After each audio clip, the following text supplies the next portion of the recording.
Xin chào các bạn. Chào mừng các bạn quay trở lại với Easy Vietnamese, tiếng Việt thật dễ. Mình là Thủy và hôm nay chúng ta sẽ nói về một chủ đề mà mình nghĩ rất nhiều người có thể đồng cảm. Đó là cảm giác sống ở nước ngoài trong một thời gian dài.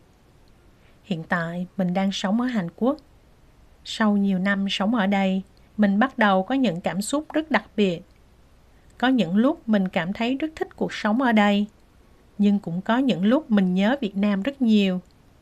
Nếu các bạn cũng đang sống ở nước ngoài, có lẽ các bạn cũng sẽ hiểu cảm giác này. Khi mới chuyển đến một đất nước mới, mình cảm thấy mọi thứ đều lạ lẫm. Lạ lẫm là cách nói khác của từ lạ. Mình sẽ phải học một ngôn ngữ khác, ăn đồ ăn khác, tiếp xúc với văn hóa khác và làm quen với cách giao tiếp khác. Những ngày đầu tiên sống ở Hàn Quốc, ngay cả những việc rất nhỏ như đi siêu thị hay gọi món ăn cũng khiến mình căng thẳng. Nhiều người gọi đây là sốc văn hóa. Nhưng sau một thời gian, mọi thứ dần thay đổi. Mình bắt đầu quen với cuộc sống mới. Mình biết nên mua đồ ở đâu. Mình biết cách sử dụng phương tiện công cộng.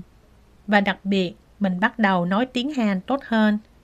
Mình nghĩ ngôn ngữ là một chìa khóa rất quan trọng để hòa nhập vào cuộc sống ở một đất nước mới.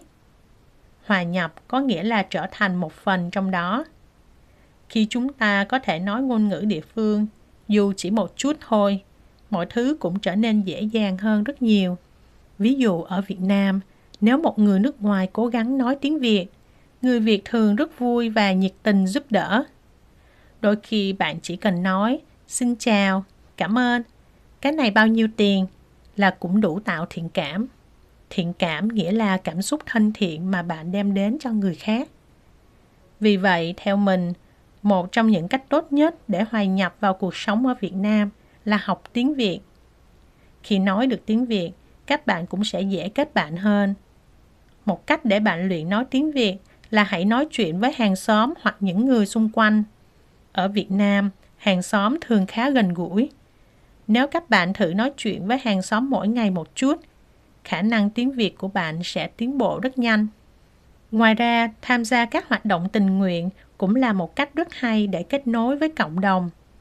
Bạn có thể dạy ngôn ngữ của nước bạn cho trẻ em Việt Nam, hay cứu hộ động vật, hay tham gia các hoạt động bảo vệ môi trường.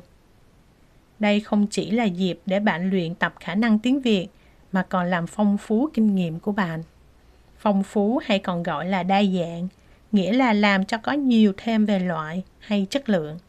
Một hoạt động khác hiện nay cũng rất phổ biến là trao đổi ngôn ngữ. Nếu bạn là một người nước ngoài muốn học tiếng Việt, bạn có thể gặp một người Việt muốn học ngôn ngữ của bạn. Hai người có thể gặp nhau ở quán cà phê và cùng trò chuyện. Đây là một cách học ngôn ngữ rất tự nhiên. Bạn có thể vừa luyện nói tiếng Việt, vừa có cơ hội tìm hiểu văn hóa Việt Nam từ người bản địa.